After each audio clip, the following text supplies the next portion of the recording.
नमस्कार। मैं हूं आपके साथ सुनील बॉबी और आप इस समय देखना शुरू कर चुके हैं खबर बिहार। खबर बिहार में हम खबरें लेते हैं बिहार की, बातें करते हैं बिहार की खबरों के साथ साथ देश दुनिया में क्या कुछ चल रहा है तमाम खबरों से हम आपको कराते हैं अपडेट। बिहार में शिक्षा रोजगार का क्या है हाल और गांव की सरकार को लेकर क्या कर रही है बिहार सरकार, तमाम खबरों से हम आपको कराते हैं अपडेट। बिहार में इन दिनों राजनीतिक सरगर्मी तेज हो गई है। 2 दिनों से रैलियों की दौड़ जारी है। जैसा कि बीते दिन पीएम नरेंद्र मोदी की रैली औरंगाबाद और बेगूसराय में हुआ और करोड़ों की सौगात मिली। तो वहीं बीते दिन 3 मार्च को महागठबंधन की जन विश्वास रैली पटना के गांधी मैदान में हुआ, जिसमें कांग्रेस नेता राहुल गांधी, कांग्रेस के अध्यक्ष मल्लिकार्जुन खड़गे और उत्तर प्रदेश से भी समाजवादी नेता मौजूद हुए। इस अवसर पर कई बड़े नेताओं ने जहां महारैली में शामिल हुए, वहीं लालू प्रसाद भी अपने पुराने अंदाज में दिखे और जोश खरोश के साथ तेजस्वी यादव भी अपनी बातों को रखा है। उन्होंने दावा किया कि बहुत सब रिकॉर्ड तोड़ भीड़ हुई है। तो इस पर बिहार के पूर्व डिप्टी सीएम सुशील मोदी ने लालू तेजस्वी पर निशाना साधा। कहा, बीजेपी नेता यानी कि सुशील मोदी ने एक्स पर कहा है कि लालू राबड़ी के शासनकाल को बिहार के लिए काला अध्याय है। यानी कि सीधे लालू राबड़ी पर निशाना साधते हुए उन्होंने कहा कि यह काला अध्याय है। वहीं हम आपको बता दें कि बिहार के नियोजित शिक्षकों के लिए एक बड़ी खबर निकल कर आ रही है कि नियोजित शिक्षकों के लिए एक बड़ा आंदोलन तैयार किया जा रहा है। नियोजित शिक्षकों की नज़र अब 13 मार्च को हाई कोर्ट के फैसले पर टिका हुआ है। फिलहाल के पाठक को लेकर कोई खास विस्तार खबर नहीं है, लेकिन उन्हें केंद्रीय सेवा प्रतिनियुक्ति पर जाना है। वहीं वार्ड सदस्य जो हैं अब एक बड़े आंदोलन की तैयारी में हैं। देखना यह होता है कि क्या चुनाव से पहले वार्ड सदस्यों का उनका अधिकार मिलता है या फिर नहीं। वहीं पटना के गांधी मैदान में आयोजित जन विश्वास रैली के मंच से आरजेडी के राष्ट्रीय अध्यक्ष लालू प्रसाद यादव ने जमकर गरजे, अपनी पुरानी अंदाज में दिखे और एक बड़ी बात कह दी है कि नरेंद्र मोदी हिंदू नहीं हैं। अगर वह हिंदू रहते तो अपने माता की मृत्यु पर बाल जरूर मुंडन कराते। लालू प्रसाद ने सीएम नीतीश कुमार से लेकर बीजेपी और पीएम मोदी तक निशाना साधा है। तो वहीं हम आपको बता दें कि बिहार में इस महारैली के बाद चर्चाओं का दौर जारी हो गया है। पटना की रैली से बीजेपी घबरा गई है। बीजेपी का झंडा जलाने के वायरल वीडियो के पीछे बीजेपी ने आरजेडी कार्यकर्ताओं का हाथ बताया, जिस पर आरजेडी पार्टी प्रवक्ता मृत्युंजय तिवारी ने कहा कि बीजेपी पटना में महागठबंधन की जन विश्वास रैली की सफलता से घबरा गई है। तो वहीं परिवारवाद के आरोपों पर लालू प्रसाद ने दिया जमकर जवाब।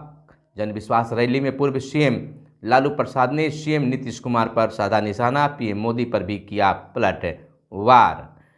तो बता दें आपको कि यह जन विश्वास रैली में बिहार के पूर्व मुख्यमंत्री लालू प्रसाद ने जमकर भाजपा पर निशाना साधा है। वहीं बिहार के पूर्व मुख्य सचिव आमिर सुबहानी को मिली नई जिम्मेदारी, विद्युत विनियामक आयोग के बनाए गए हैं अध्यक्ष।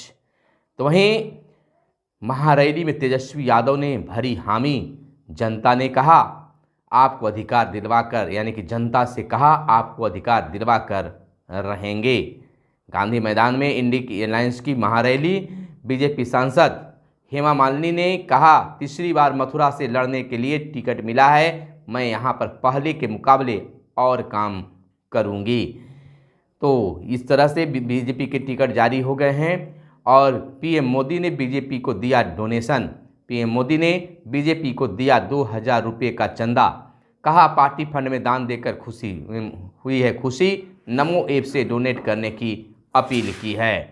तो वहीं बता दें कि पवन सिंह जो कि उन्हें भाजपा से जो टिकट मिली है, फिलहाल आसनसोल से चुनाव लड़ने से इनकार किया है। पवन सिंह आज बीजेपी के राष्ट्रीय अध्यक्ष यानी कि बीते दिन अध्यक्ष जेपी नड्डा से करेंगे मुलाकात, यानी आज कर सकते हैं मुलाकात। भोजपुरी स्टार पवन सिंह आसनसोल से नहीं लड़ेंगे चुनाव। साइट एक्स पर पोस्ट कर दी जानकारी, लिखा किसी कारणवश नहीं लड़ पाऊंगा चुनाव। इसको लेकर आज भाजपा के विशेष नेताओं से मिलने की बात की जा रही है। वहीं पटना पहुंचे अखिलेश यादव। उत्तर प्रदेश के पूर्व सीएम अखिलेश यादव भी पटना पहुंचे। अखिलेश यादव ने कहा कि यूपी और बिहार मिलकर 120 सीट पर इस बार इंडी गठबंधन की जीत होगी। वहीं तेजस्वी को मिलेगा जन विश्वास। पटना के गांधी मैदान के महागठबंधन की जन विश्वास रैली नेता प्रतिपक्ष तेजस्वी यादव ने कहा, हम सभी किसी से डरने वाले नहीं, ये विचारधारा की लड़ाई है। तेजस्वी ने जमकर हुंकार भरी है। वहीं राबड़ी आवास के बाहर कृष्ण की भूमिका में तेजस्वी महारैली के लिए पूरे पटना में आरजेडी के बड़े बड़े पोस्टर लगा दिए गए हैं। तो वहीं राबड़ी विश्वास के बाहर कृष्ण की भूमिका में आरजेडी नेता तेजस्वी एक पोस्टर में नजर आ रहे थे जो कालिका नाग पर सवार दिखे। तो यह पोस्टर भी काफ़ी चर्चा में बना रहा और लोग देख रहे थे। चुनाव के पहले पटना में इंडी अलायंस की यह रैली खास रही। रैली में तेजस्वी यादव और लालू प्रसाद के साथ राहुल गांधी और अलायंस के दूसरे दलों के नेता भी हुए शामिल। जनविश्वास रैली में तेजस्वी यादव ने 17 महीने बनाम 17 की बात करते हुए एनडीए पर साधा निशाना। तो लगातार एक दूसरे पर पलटवार की राजनीति जारी है। वहीं राहुल गांधी ने कहा कि नफरत के बाजार में मोहब्बत की दुकान खोलते हैं हम। कांग्रेस नेता राहुल गांधी ने रैली में केंद्र सरकार पर निशाना साधते हुए कहा कि देश में नफरत का माहौल बनाया जा रहा है, लेकिन इंडी अलायंस के लोग नफरत के बाजार में मोहब्बत की दुकान खोल रहे हैं। तो वहीं महज 5 दिनों के अंदर दूसरी बार बिहार आने वाले हैं प्रधानमंत्री नरेंद्र मोदी। 6 मार्च को बिहार के बेतिया में होना है पीएम का कार्यक्रम। बिहार के लिए 20,000 करोड़ से ज़्यादा की योजनाओं का शिलान्यास और उद्घाटन करेंगे प्रधानमंत्री। रेलवे की कई परियोजनाओं का भी होगा शुभारंभ। तो वहीं हम आपको बता दें, लक्ष्य रखा गया है कि बिहार में रोज 4,36,000 आयुष्मान कार्ड बनेंगे। 5 साल में 98 लाख कार्ड ही बन सके हैं। 5 लाख तक का निःशुल्क इलाज होगा। विशेष अभियान के पहले दिन 10 लाख कार्ड बनाए गए हैं। तो विशेष अभियान के पहले की स्थिति जिलावार दर्शाई गई है, बताई गई है और आप भी अपना ये आयुष्मान कार्ड बना सकते हैं अपने नज़दीकी डीलर राशन कार्ड के दुकान पर जाकर। तो अगली बड़ी खबर हम आपको बता दें कि केंद्र की सख्ती के बाद प्ले स्टोर पर लौटे भारतीय ऐप। गूगल ने शुक्रवार को 10 कंपनियों के ऐप हटा दिए थे। कहा कंपनियां नहीं कर रही थी शुल्क का भुगतान। गूगल ने अपने प्ले स्टोर से हटाए गए कुछ लोकप्रिय भारतीय ऐप को शनिवार को फिर से बहाल कर दिया। इसमें शादी.com, नौकरी.com और 99 एकड़ जैसे ऐप शामिल है। सरकार ने गूगल से स्पष्ट कहा था कि ऐप को हटाने की मंजूरी नहीं दी जा सकती। इन्फो एज के संस्थापक संजीव बिखेचंदानी ने एक्स पर पोस्ट किया, इन्फो एज के ऐप अब ऐप मार्केट प्लेस में वापस आ गए हैं। और इससे पहले केंद्रीय मंत्री अश्विनी वैष्णव ने कहा कि गूगल प्ले स्टोर से भारतीय ऐप हटाना हमें नामंजूर है। तो एक बार फिर से वापसी हुई है। वहीं ब्रजेश मल्होत्रा मुख्य सचिव चैतन्य विकास आयुक्त बने, यानी भारतीय प्रशासनिक सेवा बिहार कैडर के 1989 बैच के अधिकारी ब्रजेश मल्होत्रा राज्य के मुख्य सचिव यानी बिहार के मुख्य सचिव बनाए गए हैं। वहीं भारतीय प्रशासनिक सेवा बिहार कैडर के 1990 बैच के अधिकारी चैतन्य प्रसाद को विकास आयुक्त के पद पर स्थानांतरित किया गया है। समान प्रशासन के सचिव मोहम्मद सोहेल ने बीते दिन अधिसूचना जारी की। यह व्यवस्था 4 मार्च से प्रभावी होगी। तो यह बड़ी व्यवस्था दी गई है, बड़ी जिम्मेवारी दी गई है। वहीं पदाधिकारी पढ़ेंगे बच्चों की पुस्तकें ताकि परख सके मेधा। 1 अप्रैल से विद्यालय में बांटी जाएगी पाठ्य पुस्तकें, यानी कि 1 अप्रैल से सरकारी विद्यालयों में पाठ्य पुस्तकें निःशुल्क बांटी जाएगी। 15 अप्रैल तक उपलब्ध कराने का लक्ष्य है। पहली बार डीपीओ बीईओ और निरीक्षण में लगाए गए कर्मियों को दिया गया है पढ़ाई का टास्क, तो यानी कि अब पदाधिकारी भी बच्चों की पुस्तक पढ़ेंगे। पटना से लखनऊ और सिल्लीगुड़ी के लिए चलेगी वंदे भारत ट्रेन। पटना जंक्शन से 2 नई वंदे भारत एक्सप्रेस चलाने का निर्णय लिया गया है। पहली वंदे भारत ट्रेन पटना से लखनऊ वाया अयोध्या चलाई जाएगी, जबकि दूसरी वंदे भारत पटना से सिलीगुड़ी तक चलाने का निर्णय लिया गया है। पटना सिलीगुड़ी वंदे भारत की समय सारणी निर्धारित कर ली गई है। वहीं पटना अयोध्या वंदे भारत का रैंक शनिवार को राजेंद्र नगर टर्मिनल पर आ गया है। तो यह एक बिहार के लिए बड़ी बात है। वहीं मुख्यमंत्री ने कहा कि वशिष्ठ नारायण सिंह को महत्वपूर्ण जिम्मेवारी दी जाएगी। वशिष्ठ बाबू के लेखों एवं भाषणों के संग्रह लोकतंत्र के पहरुआ का किया विमोचन। यानी बिहार के मुख्यमंत्री नीतीश कुमार ने कहा कि वशिष्ठ नारायण सिंह को महत्वपूर्ण जिम्मेवारी दी जाएगी। वे शनिवार को जदयू के वरिष्ठ नेता व सांसद वशिष्ठ नारायण सिंह के लेखों एवं भाषणों के संग्रह पर आधारित पुस्तक लोकतंत्र के पहरुआ का विमोचन करने के बाद लोगों से रूबरू थे। तो यह एक मुख्यमंत्री का बड़ा ऐलान कर सकते हैं। वहीं वाराणसी से चुनाव लड़ेंगे पीएम मोदी। भाजपा ने चुनाव के लिए जारी की 195 उम्मीदवारों की पहली सूची। अमित शाह, राजनाथ समेत 34 केंद्रीय मंत्रियों को टिकट। विवादों में रहे विधुली और प्रज्ञा सिंह ठाकुर का टिकट कटा। ब्रिजभूषण और मेनका गांधी की सीट का अभी फैसला नहीं हुआ है। तो वहीं आपको बता दें कि पवन सिंह ने चुनाव लड़ने से इनकार भी कर दिया है। इधर बिहार में पटना समेत 8 जिले वायु प्रदूषण के हॉटस्पॉट। आवासीय और वाणिज्यिक क्षेत्र में हो रही गतिविधियों के कारण जहरीली हो रही है बिहार की हवा।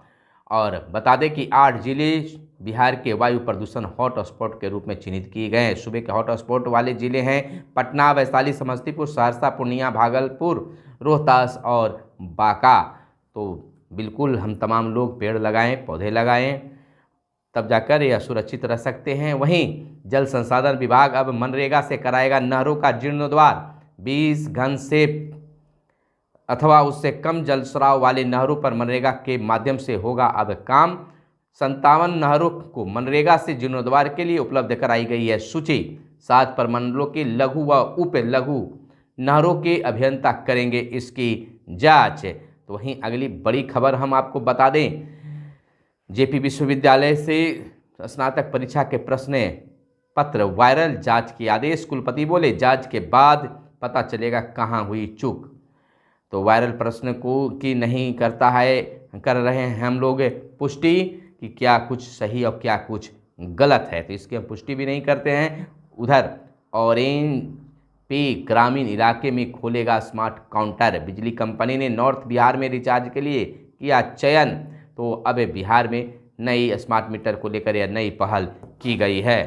तो वहीं नीट जेई की तैयारी करने वाले विद्यार्थियों को मिलेगी अब छात्रवृत्ति। बिहार विद्यालय परीक्षा समिति की देखरेख में होगी मेडिकल इंजीनियरिंग की तैयारी। तो वहीं 1000 रुपये मिलेंगे हर महीने चयनित विद्यार्थियों को। 10 मार्च तक इच्छुक अभ्यर्थी कर सकते हैं आवेदन।